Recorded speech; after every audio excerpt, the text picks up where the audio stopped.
Hello, everyone. Good evening. Good evening. Hello and welcome to the Squidwolf Show. Yeah, the thing that we've just thrown together with, 3 minutes to spare this time? I mean, it's not as bad as the Halloween show, but I suppose, we'll get better as we go along, I think, hopefully. So this is show number 2. Yeah. Our first show was a bit of a post-Halloween broadcast, so a month on. Which the Halloween show was on, the 6th of November, was it? Well, Or something like that. We still did it, eh? Just about. So what have we got today? Well, this is a sort of special show because we'll be launching the book which tells the story of Cafe Josie. The best restaurant in Manchester? That ever was, as well. Indeed. We've got Josie herself, Josephine, and having a chat with Peter Clifford, which was one of the magicians on the back all those years ago. He's a pretty famous magician now, touring the country, I believe. Mm-hmm. Well, not this year. Well, not at the moment, obviously, but last year he did a Dracula show, which I'm told was pretty impressive. I have seen the Walkabout production that he was in, at Heaton Park. Yeah. Back then. So this book, then, do you want to give an introduction? I will after the interview, and here's part 1. What have you got for us today? It depends which one you've lined up as number 3, but we have coming up a chat with Sindel that whoops, wrong Bear one. in mind, yes, I was so wrapped up in editing the the interview that I forgot. For those who have tuned in, who were listening to Legacy Radio, which has ended now, we I think if it wasn't for Cafe Josie, I wouldn't have done the magic that I've done because I busted in parts. I've only included 1.5 minutes of we the talked carnage. for like 2 hours or something stupid. It was such a good conversation. We extended the radio for 45 minutes. Yeah, we don't normally do that, so... No, so that's all on you, Sindel. Yeah, so you got to repay us by coming back to Eve, even though she's not going to see this video, because she's definitely not supporting Patreon. She's spending all that money on wine. Anyway, what? Oh. Got a flying Squidwolf? What in the world? Oh, no, I thought that'd say flying Squidward. Excuse me, there is only one Squidwolf. Hi, everyone. Hello. Hola. Hi, are you here for golf? We're playing mini golf. What?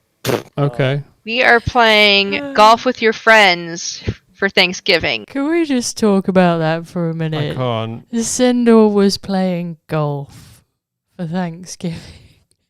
Are you here for golf? She's gone from being one of the biggest VIPs in Eve to quitting the game, allegedly.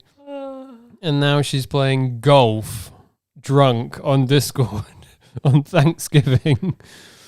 And telling us all of Void's sexual history. Did that make well. it into the clip, or were you saying No, that's not in the okay. clip. You'll hear that in the podcast version later, because there's no way I could condense that down into a few minutes. Let's put it that way. No.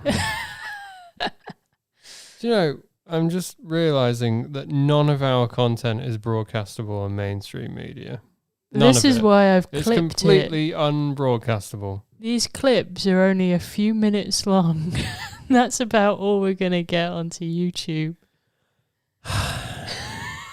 It is a miniature golf simulator that we're all supposed to be terrible at, but for some reason Bag is a tryhard. This is like... What? Told you. Oh my god, I'm so You confused. and Skylar are usually only a couple points behind trying me. to catch up with the tryhard. Do you know the thing about this clip? None of it's Eve related. Well, I mean, there are Eve players in it. Ex-Eve players.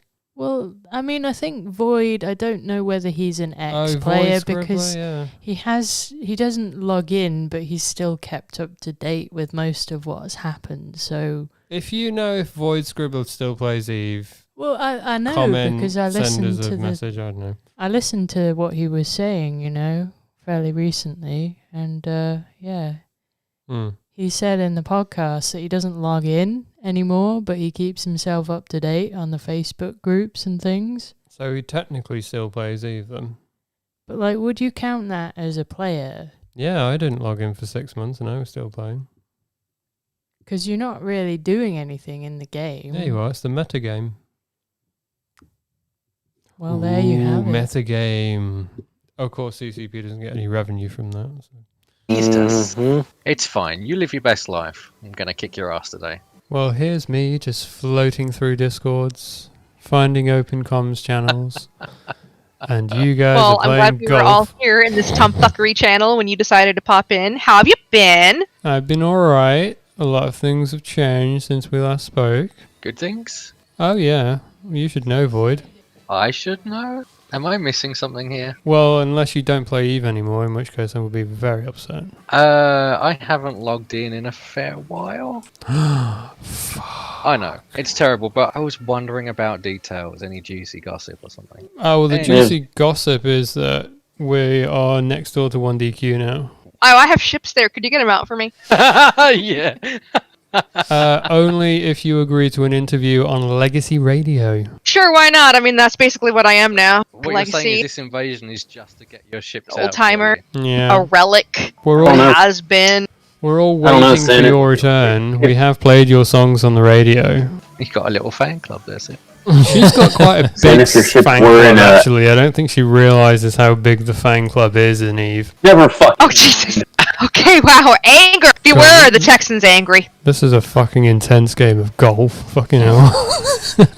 We haven't even started yet. Oh, and Void just left. Oh, what the did I? fuck? What the fuck? That's what I just said. Where's that from? With me. Jesus. Okay, well, if you've got... What the fuck was that? That was, I believe that was Sindle's son's entrance music, and then right. as soon as he entered the Discord channel, somebody kicked him out, and he was like, "What the fuck?" Not a fucking fanfare. To be honest, I used to I do that thought when that was nice. I used to do that when I played Halo. That's why I got banned so many times, probably. Yeah. Anyway. Continue. He just got muted by Skepta. Shit. Unmute my child. But no, I don't realize how big the fan club is. How big is the fan club? Could it put me through college? Legacy. Yes, that was Sindel Wow. Pellion. Well, bit of an explanation there. So, for those who listen to Legacy Radio will undoubtedly know that we did put out a special video for our patrons.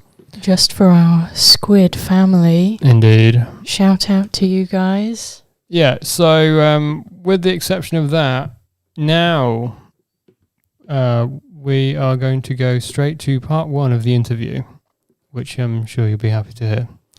Here we go.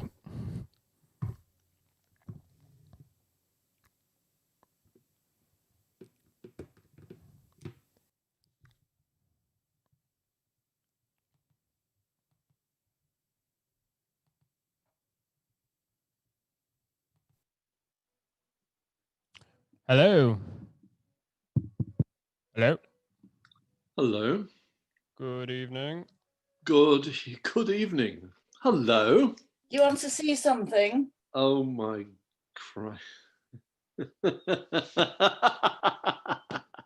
No, I don't. There you go. That was you. No, I don't want to see that. That's in the book. Oh, good. Yeah. How are you? All right, thank you very much. All right. Let's talk about Cafe Josie then. Very colourful, very colourful. Yeah, the screen. And the backdrop. So, Peter, talk to me about Cafe Josie. Talk to me about what it was like to do that trick on the radio. Trick on the radio. Yeah, the trick on the radio was... Radio Manchester phoned me up and said they wanted to come out immediately to do a broadcast. and could they interview me, and is there anybody else? And I panicked and I rang Peter. I said, you need to get in a taxi and get over here now. Radio Manchester are on their way. So he arrived, and we did the interview, and they asked him to do a magic trick on the radio. Yeah. I'm trying to work out how that would. It was a bit bizarre. It was bizarre, and the guy presenting wasn't great. He was sort of stuck between being impressed and surprised by the trick and trying to describe it to people on the radio. So because he was trying to describe it, that sort of got in the way of him enjoying it, which sort of got in the way of him having anything to describe anyway. So it was all a bit of a mess for him. Oh, well, it was all done so quickly. I mean, I it think was okay. I've done lots of magic on the radio since then. Oh, well, that's good then. That was your audition. That was my first time. That's my first time. Well, presumably you didn't meet that same presenter again, hopefully. No, I didn't mean the same presenter. And also I had more of an idea of what worked on the radio. I thought it was all right. The trick was good. He was impressed by it. It was just hard to convey that, I think, for him. Yeah, it was. I think he was quite new to the job.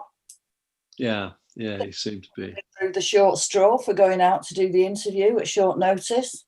I remember the guy in the studio came up with the classic line, Kim Merritt merits a merit. That's right, because he asked about the chef, the head chef, and I said, yeah, we need to mention Kim Merritt. He's our head chef. So he said, oh, so Kim Merritt merits a merit. And we all went, oh. How witty that was. Yes. And that was right in the very beginning. It was that right at the beginning? Was that?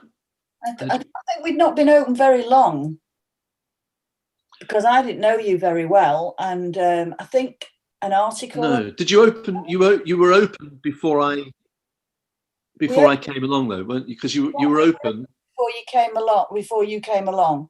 Yeah. And, I don't know how Richard got in touch with you or how you found out about us. It was through Michael Clark, who I was at drama school with, and he was a chef. No, he was a waiter at the Lime Tree Cafe.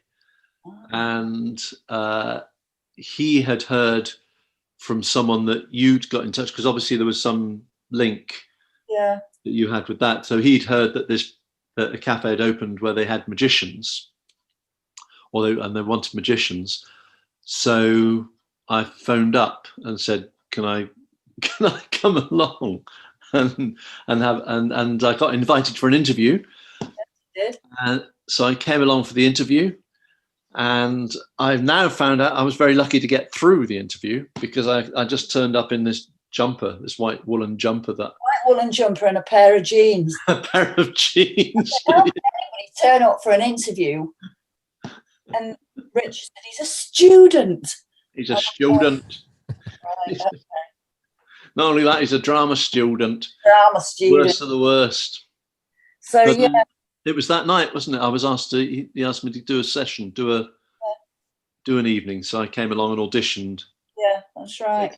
And then had to do a mini show at the end. I remember after that, I did a mini show for you guys and Kim and people in the kitchen. Yeah, because Kim wasn't really happy about having magic. He said it's magic. What magic? What do you want magic for? It detract from my food. And I said, no, it won't, Kim. I said, but don't judge. And I said, have you seen any magic? And I can't remember whether he had. And I said, just wait till you see magic. Ironically, sounds like Buxton from the Magic Roundabout, the way you just described him then. Buxton, what do you know about a factory? Anyway, because he was not very happy about having magic, that's when Peter did the show for everybody and Kim was just blown away. And it was like, do it again. It was like a big kid, do it again, do it, show me again. And that was it. From then on, Kim was quite happy to have magic. So there was magic in the kitchen and out. So there you go. That was. That was the first. It's the first time I'd experienced any kind of food that wasn't like. I mean, before Cafe Josie, going out for a meal was like Pizza Hut or a curry. Yeah, but you're a student, so that could have been forgiven. Thank you, because I've been feeling bad about it, Dominic. For 30 years. Josie was the first really cosmopolitan restaurant in Manchester, and I had decided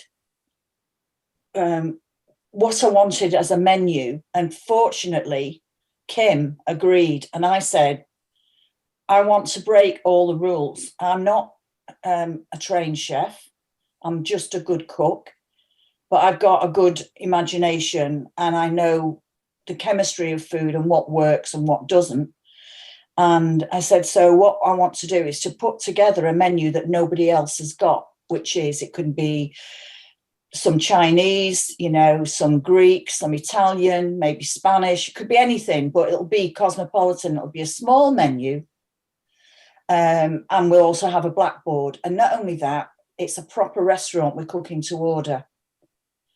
And when I think back, Kim was quite forgiving of me because I'd never worked in a kitchen. I'd been a washer-up in a kitchen, but I'd never food prepped. I'd never been a commis chef. I've not been a kitchen porter. I've not done anything. So he had to train me how to run a kitchen. But how we gelled at that time was because we sat down to work out the menus.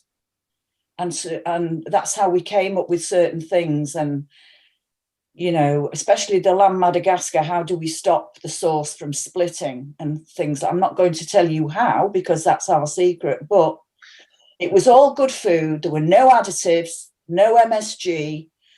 And he took me to the market and we met at the fish market, the veg market, and we did everything from scratch. It was truly a unique restaurant from the kitchen side, but totally unique in Manchester on the other side as well, because nobody had live magic every night.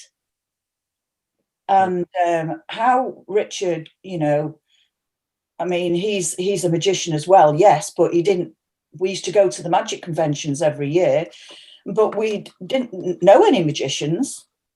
But of course we do now, and they're all wonderful. Welcome. Hello. I should probably apologise for all of the technical difficulties. I have noticed that our audio is a bit finicky, but that is because it's 2020, and if it can go wrong, it will go wrong. I think we need a minute to digest what we've just heard, and we'll come back and explain it all. Indeed. Join us again in about 5 minutes.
Hello and welcome back. Welcome back. Up next is the let's just go over what we've just watched first, I think. So that was an interview about Cafe I Josie. think if it wasn't for Cafe Josie, I wouldn't have done the magic that I've done, because I busked in pubs and things like that and done bits of stand-up. Yeah. But I was heading much more down the acting route. And then Cafe Josie sort of, it introduced me to people like Rovi and Sean McCree and Dave Allen and Dave Jones. And Arthur Day. I still do a trick that Arthur Day taught me. Couldn't think of Arthur's name the other day because Mum and I were talking, and I said he actually, I've got a photograph. He took a photograph of me, just to my face, and he then made it up of lots of little photographs, if you know what I mean. And when you look at it, you can't see it, and then when you go like that, you can actually see it's my face. And Arthur Day did that. And he also took a photograph of Dominic as well. I've still got that one, Dominic. Uh-oh. Out. Yeah. Yeah. But that was but for magic, being able to perform so regularly and find out what worked, what didn't work, be able to watch experienced performers like Rovi and work with him. And then when he started going out on gigs, he started taking me on gigs when we went and did gigs in the Midland Hotel and places like that. He would sort of take me off with him. And so that's when I started doing higher end table hopping, really. I hadn't really come across it. I'd never been to magic conventions. I was sort of outside the magic world. Drama side, weren't you, at that time? Yeah, which I think wasn't a bad thing. And then from that, I had the sort of confidence and the I suppose the experience to take those skills. When I then moved to London, I started working as a jobbing magician around London, which got me introduced to various people. And it's like I can trace a line from that to all the work that I've done since, like with Darren, and then with David Blaine more recently. So it's all that I don't think would have happened if I hadn't spent all that time working for you at Cafe Josie. I think there's I can sort of see, when you look back, you can sort of see how all those steps fitted together, even though it was never a plan. It just all sort of fell into place, which was lovely. So thank you very much. Thank you very much for not sacking me before I even started. You didn't work for us, you worked with us. I mean, no, we're like a big family. It really was. It really was. You know, the waiters, the waiting on staff, dear Hedda. We were a family. Yeah. Because I always said to anybody that came to work there as staff, not as performers, I said, I don't expect you to do anything that I wouldn't do myself. I said, so if I'm walking past the bin that needs emptying, I'll be emptying it. And you will be doing the same, because you don't work for me.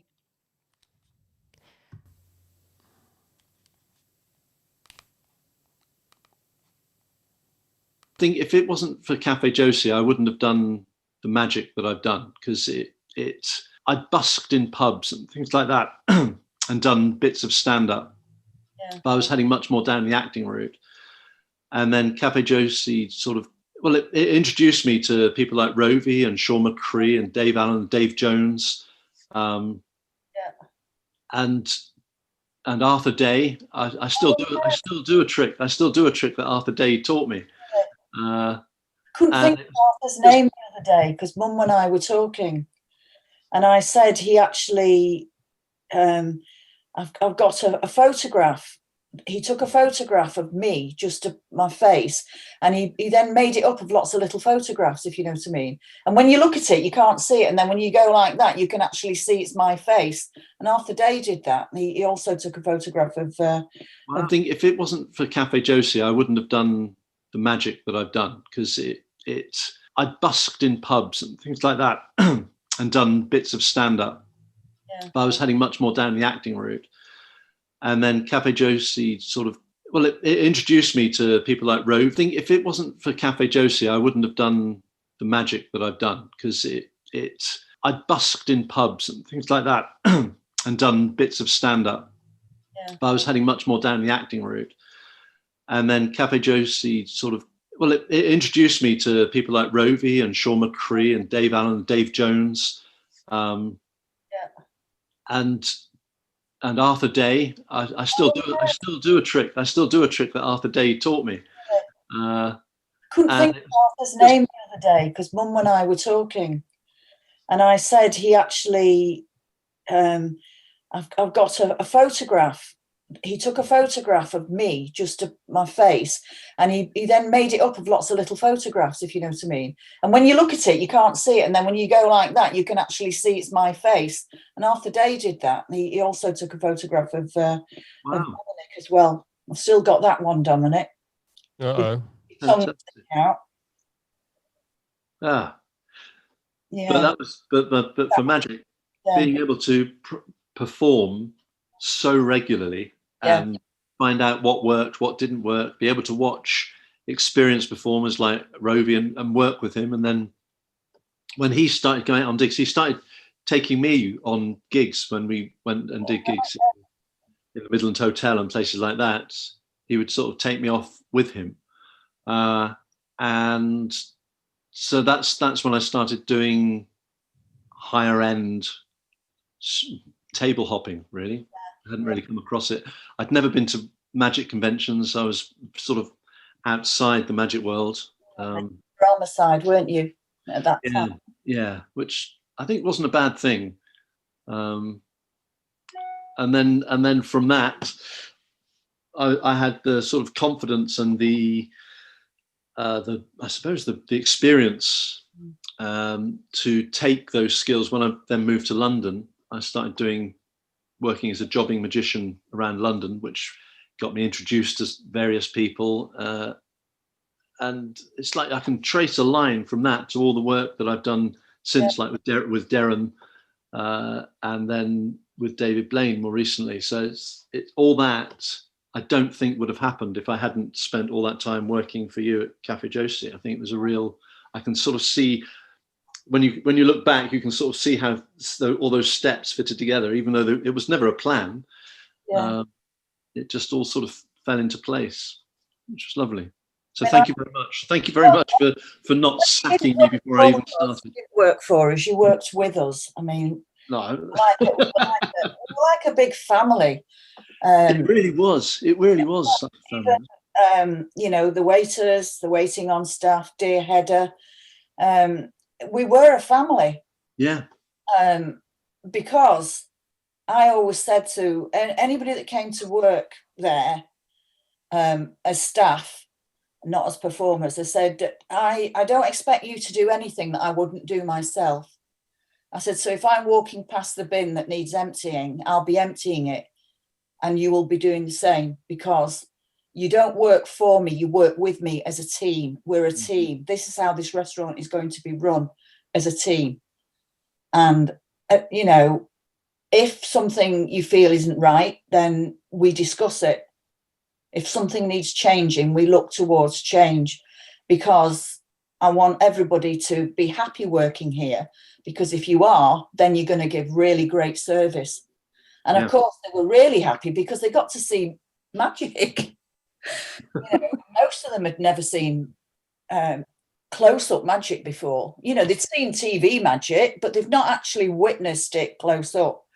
So, you know, everybody was grateful that we actually had the magic there.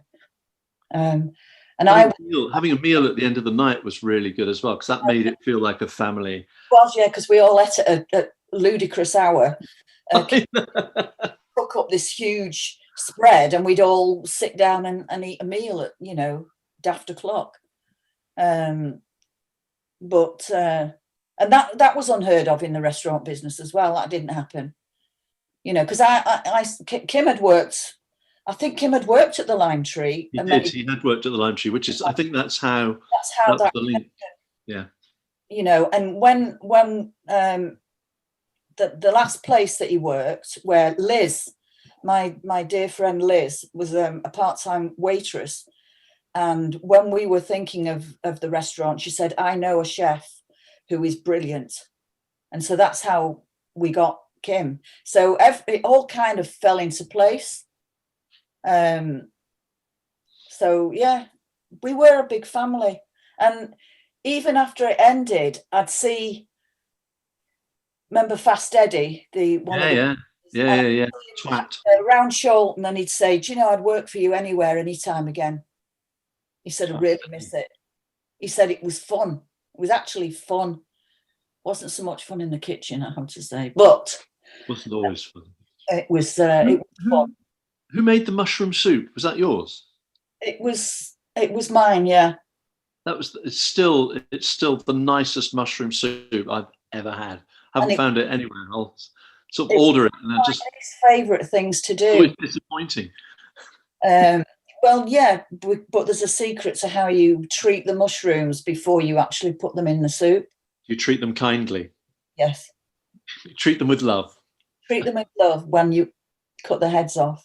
When you chop them up, and yeah. So yeah, no, the menu was a complete collaboration between Kim and I, and we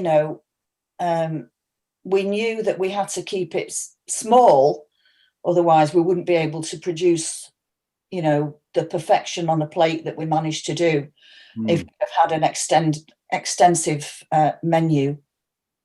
So yeah, but the magic was.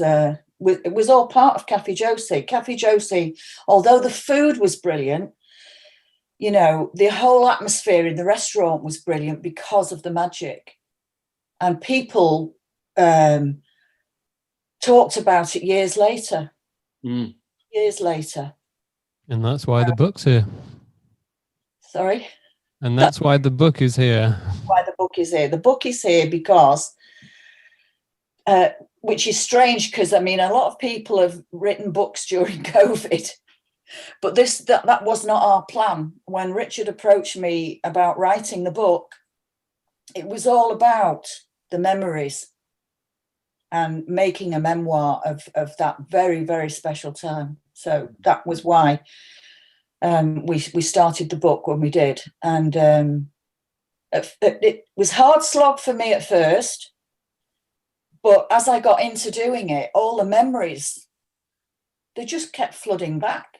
So I'd start writing and then, oh yeah, that happened. Yeah, and write that down. And, it's still very clear in my mind about those couple of years. Yeah. How many years was it? Was it 87 to 89? It was just those 2 years. It was just those 2 years. We opened Feels like it was so much more than that. It was just... Yeah, we opened in the November 87 and we closed at the end of July in 89. Wow. Yeah. It was only 2 years. But it does feel like it was a lot longer.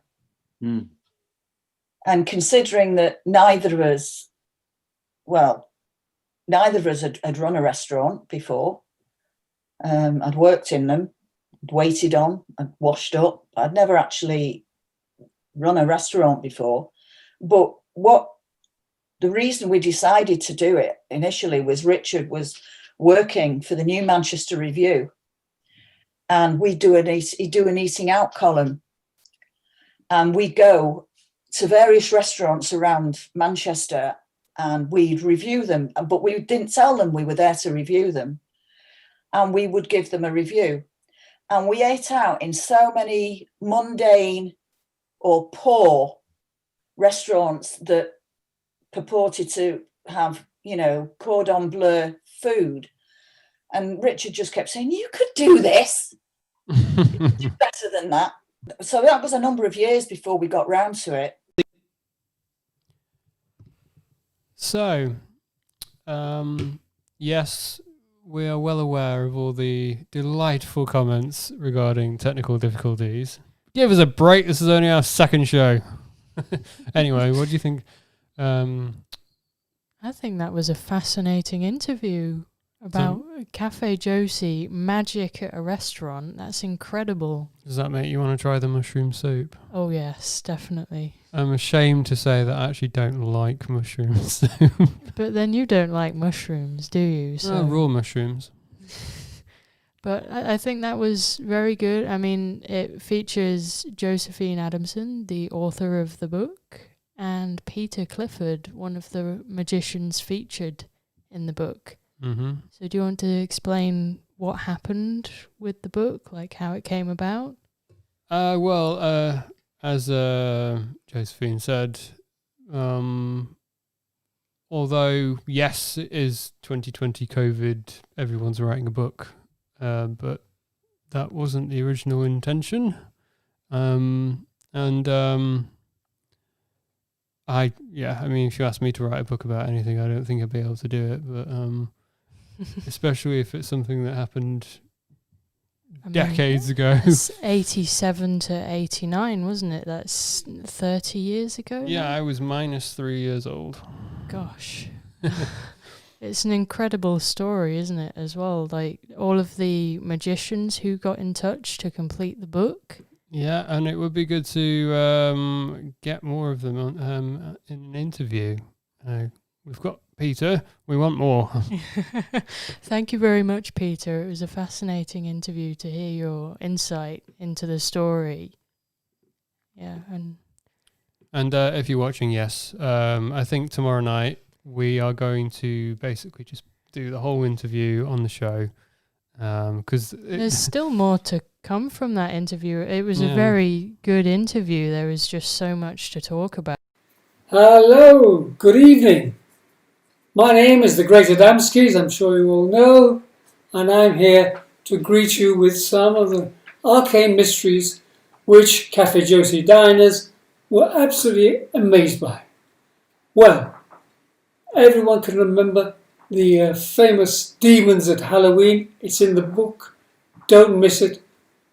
But there was another night when the press gang came to town and we needed a hard man card mechanic to take care of them.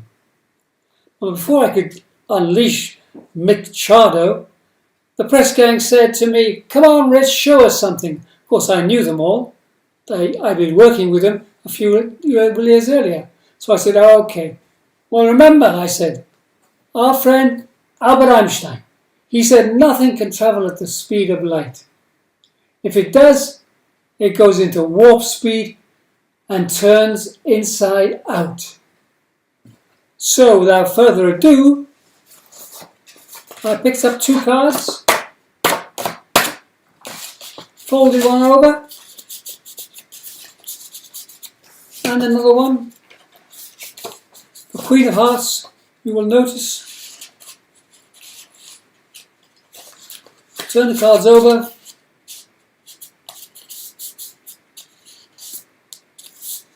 And then, oh, that's not right, is it? Oh, what's going on here? The Joker's turned inside out. Whoa! The Express crowd were absolutely gobsmacked. They couldn't believe it. Neither could I, actually. How I got away with this, I have no idea. However, I salute my friend Albert Einstein. With that, good night, Albert. So, a quick trick for the Express Club. But the trick I really wanted to do was the cups and bowls. The oldest trick in the world. It's on the pyramids at Giza on the wall. 3 cups and a load of balls, which I kept in this cup here for safekeeping. The oldest trick in the world travelled down the centuries to many street conjurers, especially in the medieval times, and Hieronymus Bosch wrote that famous picture, The Conjurer, where the expressions on the faces of the crowd mirrored the expressions of our diners when the one magician who did the 3 cups and bowls, Harry Nichols, was performing. Harry was superb. And it went something like this. Yeah.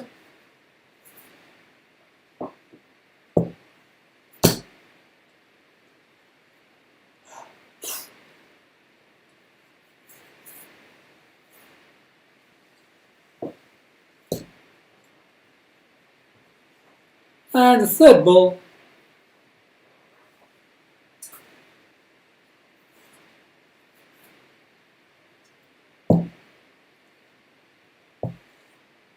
Three cups, three balls.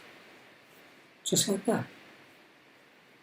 Harry finished off with an amazing finale. Went like this. Cup, ball. Oh my God.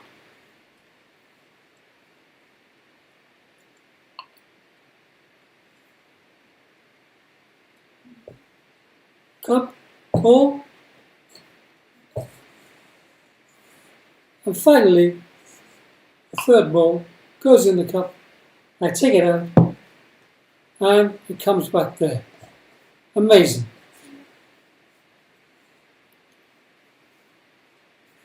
This was the moment which could have got Harry burned at the stake in another time, another place. Especially if he did this.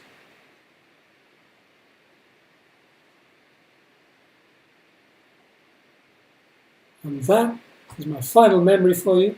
Hope you enjoyed it. Don't forget, every piece of this is in the book. You can read all about it. So, with that, I wish you the best of good nights. That was incredible. That was brilliant. Thank you to the great Adamski for showing us your magic this evening. That was very exciting. Indeed. I did not see the lemon coming. It's been a while since I've seen that trick. Yes. So tomorrow night, just to recap on the interview with Peter Clifford, I asked for a 10-minute interview. That chat went on for 40 minutes. So there's basically an extra 20 minutes of content. So I think I'm sure you'll agree. It would be a good idea to just put the whole thing in one show, and then we can go over some more magic as well. I think that was it. Like, that was what Josephine was saying. You know, once you start getting the memories out, you think it's going to be 10 minutes, but 40 minutes goes by in a second when you start recapping all these wonderful memories. Indeed. And I mean, for Legacy Radio as well, we could go on forever with everything that happened. Yeah, and I'm sure definitely people don't want us to as well. So so that was at the start of the show, and I was so excited about the interview. I actually completely forgot that we programmed in that segment. So yes, that's what you saw at the start of the show. If you were wondering. Oh, yeah. We did a thing called Legacy Radio. That is an internet radio, which will be back in January. Indeed. That's why people say, don't do it live, just do it pre-recorded. It's much safer. Do it live. But anyway, the book, Mercury Rising, will be available soon. We are very excited to be a part of it, and we'll update you as it progresses. It's imminent. It's imminent, and it's very exciting. It may even be here before Christmas. Who knows?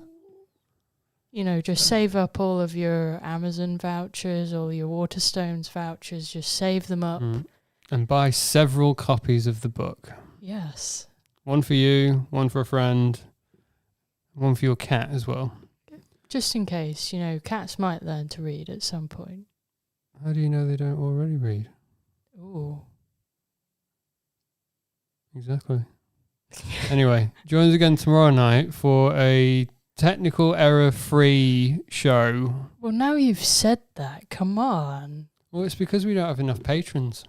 Well, yeah, maybe the as we get more patrons on patreon.com/Squidwolf, the show gets Nice better. plug there. So 'cause- basically, it's your fault yeah. because you haven't subscribed to Patreon. Anyway, so yes, tomorrow night from 7 for the full extended interview and a recap on some more magic from the Great Adamski. Thank you for watching. Thank you. And we are going to go off air before YouTube explodes. Yes, thank you for watching. Thank you and good night.